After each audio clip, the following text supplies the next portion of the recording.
So I think you'll definitely see my growth as a sound and mixing engineer. I mean, my production quality has gotten a lot better. Keep in mind, I mean, I've only been doing this for 2 years, and I think I've seen every YouTube video and read every online article on how to cultivate sound.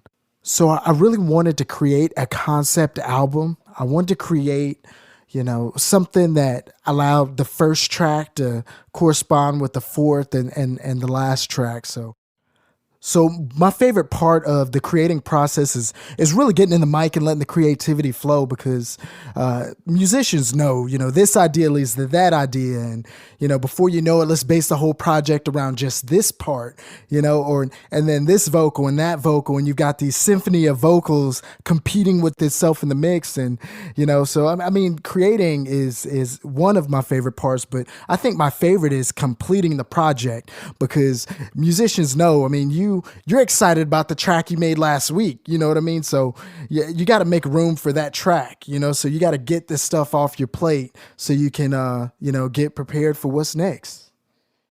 So none of the songs were difficult to create, but for me, it's the mixing and mastering that's just a process, just a very lengthy process. Keep in mind, I've only been doing this for 2 years, and that part's still very unnatural for me.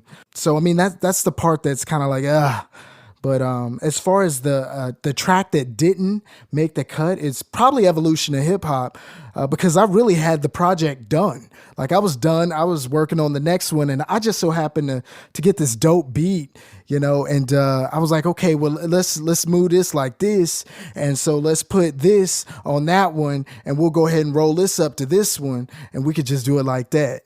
So I had this amazing artist from Brazil create that cover art for me. I can't even pronounce his name. The dude is super dope. I'll make sure I tag him in this interview, but you'll see different variations of this image that appears to be me. And for you guys that don't know, that image was drawn after me. The images represent the Trinity, okay? So the Trinity, the Father, the Son, and the Holy Spirit. And so you'll see these different perspectives and the Codex, right? Just these different perspectives, putting in work in the mic.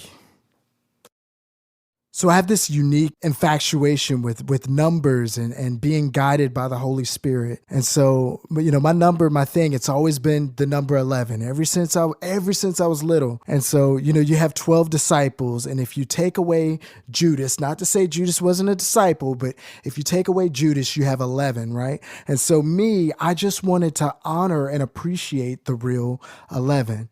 And so I'm going to just keep running until I get to 11. Sitting in the ride, got the beat just knocking. Contemplating life, got the world still stopping. Young black male against